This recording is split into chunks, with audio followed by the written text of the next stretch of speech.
Hello guys, स्वागत है आप सबका आपके अपने चैनल और ब्लॉगिंग पे। राधे राधे दोस्तों और दोस्तानियों। जैसा कि मैंने पहले के ब्लॉग में दिखाया था आपको कि मैं गांव आ चुकी हूँ। ये मेरा गांव का घर है। तो यहाँ मेरे एक भतीजे का जनेऊ है, तिलक है और उसकी शादी भी है। तो उसकी शादी में हम लोग शामिल नहीं हो पाएंगे क्योंकि हमारी सगी भांजी की भी शादी है, तो उसमें भी जाना है। तो हम लोग उसके तिलक और जनेऊ में आए हैं। हम आपको दिखाते हैं हमारी यूपी में किस तरह से होते हैं जनेऊ और तिलक। ये हम आपको पूरा दिखाएंगे। कोशिश करेंगे कि सब कुछ दिखाएं, पर हो सकता है ना दिखा पाएँ क्योंकि हम यहाँ की बहू हैं, तो सबके सामने ज़्यादा फ़ोन पे वीडियो नहीं बना सकते। लेकिन आपको ज़रूर दिखाएंगे कि हमने जो है यहाँ पर हमारे यूपी में और इस क्षेत्र में किस तरह से जनेऊ तिलक वगैरह होते हैं। तो चलते, इसके लिए जुड़े रहें हमारे साथ और देखें आगे का ब्लॉग। जनेऊ जिनके यहाँ है वो परिवार के ही हैं, उनके घर हम लोग पहुँच गए हैं। और ये लड़के को, भतीजे को पाटे पर बैठा दिया गया है। जनेऊ की शुरुआत में पहले तेल चढ़ता है। मैंने भी तेल वगैरह चढ़वाया था, लेकिन उसका वीडियो में नहीं बना पाई हूँ। ये फोटोग्राफर वगैरह बैठे हैं, वीडियो बनेगी भाई। और ये इनकी माँ है जो कि निछावर कर, ये इनके परिवार की ही हैं। और ये सब भीड़ भाड़ है गाँव की, आप लोग देख लीजिए। और सब लोग बैठे हैं, एक दूसरे से बातें कर रहे हैं, मस्ती कर रहे हैं। और अभी सब लोग गाना भी गाएंगे बहुत अच्छे, क्योंकि आप लोगों ने जो लोग गाँव से रिलेटेड हैं वो लोग जानते होंगे कि हेलो गाइस, ये है मेरी पुच्ची और ये है मेरा पुच्चा। पुच्ची बेचारी घर भी नहीं आई। और मेरा बेटा बराबर अपना धमाका किए रहा, बराबर बोलता रहा और अपनी बहनों को खिला रहा है। इनकी बुआ की लड़कियां हैं इनको। और इधर हम लोगों की ही साइड में इनके सारे मान्य बैठे हैं। मान्यों को जनेऊ में विशेष सम्मान दिया जाता है। सम्मान वैसे भी दिया जाता है, लेकिन जनेऊ में कुछ विशेष सम्मान दिया जाता है। पाटे पे बुला बुला के एक एक मान्य को पूजन वगैरह किया जाता है। गाना गाओ, आपके गाने की ले रहे थे।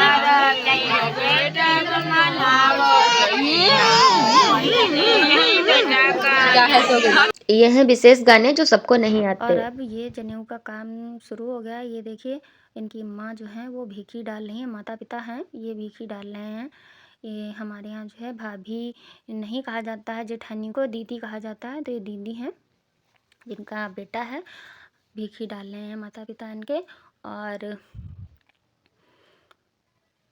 पहले तेल कार्यक्रम हुआ था, उसके बाद लड़के ने स्नान किया था। स्नान के बाद ये दोबारा से आए हैं, तब ये भीखी का कार्यक्रम और ये सब शुरू हुआ है। इनके भीखी डालने के बाद परिवार के और भी लोग भीखी डालेंगे। उसके बाद बुआ, नानी और मौसी वगैरह जितनी भी बहनें हैं वो सब भीखी डालेंगी, जो भी डालना चाहे वो। और वो लोग ही माला वगैरह भी पहनाती हैं। ये हमारे फादर इन लॉ हैं जो कि वो भी भीखी का काम कर रहे हैं। भीखी जो डाली जाती है वही वाला, वही पूजन वगैरह कर रहे हैं। और उसके बाद सभी को दक्षिणा भी देंगे और सभी मान्यों को भी सम्मानित करेंगे। जितने लोग भीखी डालते हैं सभी लोग ऐसा काम करते हैं। हमारे भारत देश में हिंदू समाज की ये परंपरा है कि वो अपने मान्यों को सम्मानित बहुत ज़्यादा करते हैं, बहुत ही ज़्यादा विशेष सम्मान देते हैं।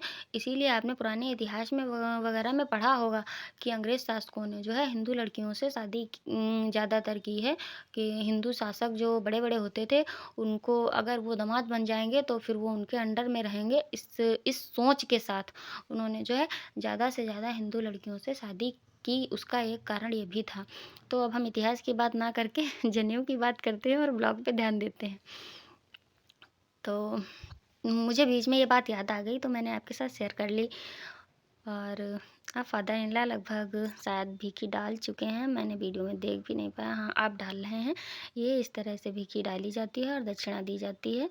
पहले भीखी का कार्यक्रम हो जाएगा और ये सूप में रख के दी जाती है।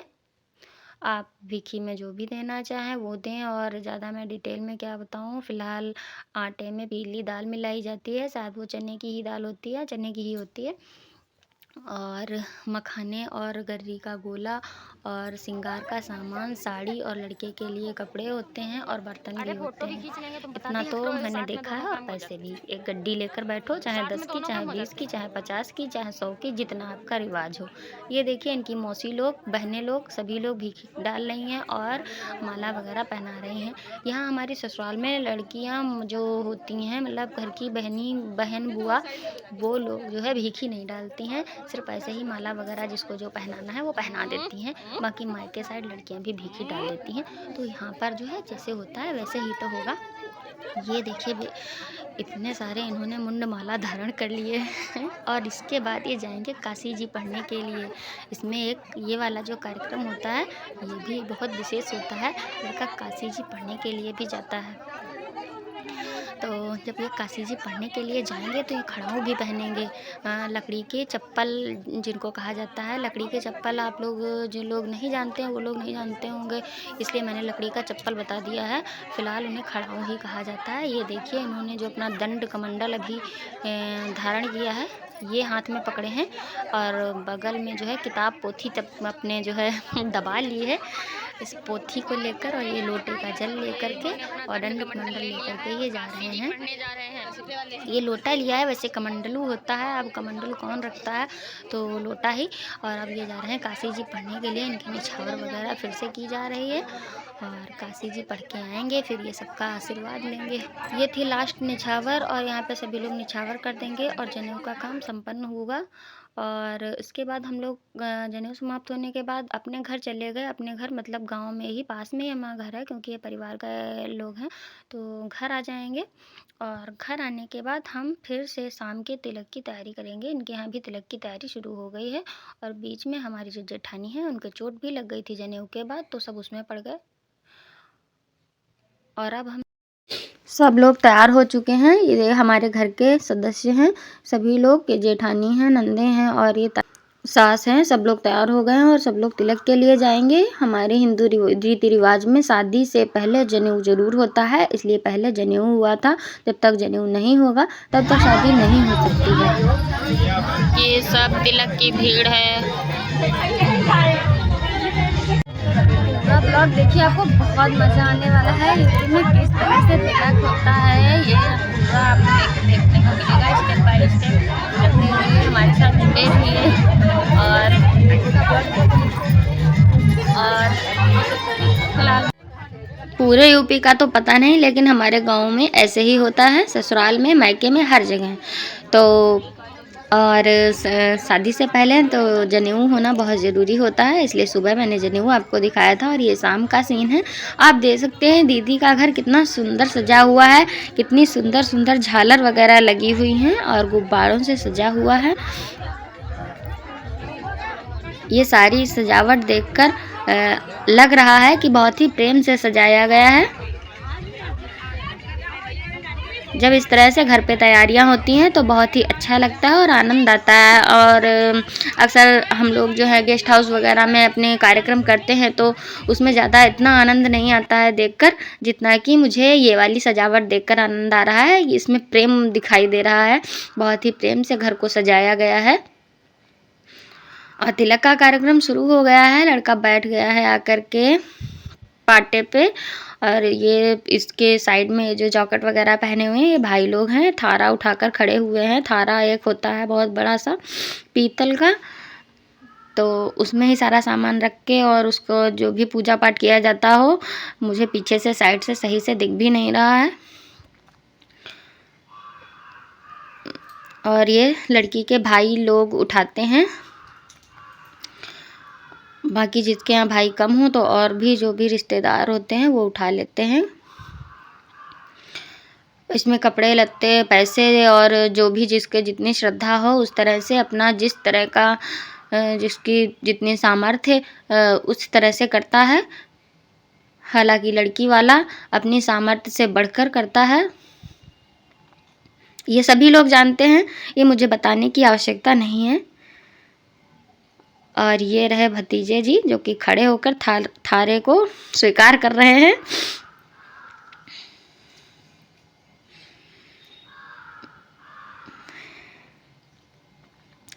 तिलक की रस्म हो रही है और तिलक की रस्में बहुत ही अच्छे से संपन्न हुई और तिलक बहुत ही अच्छा चढ़ा और बहुत अच्छा सा सामान आया।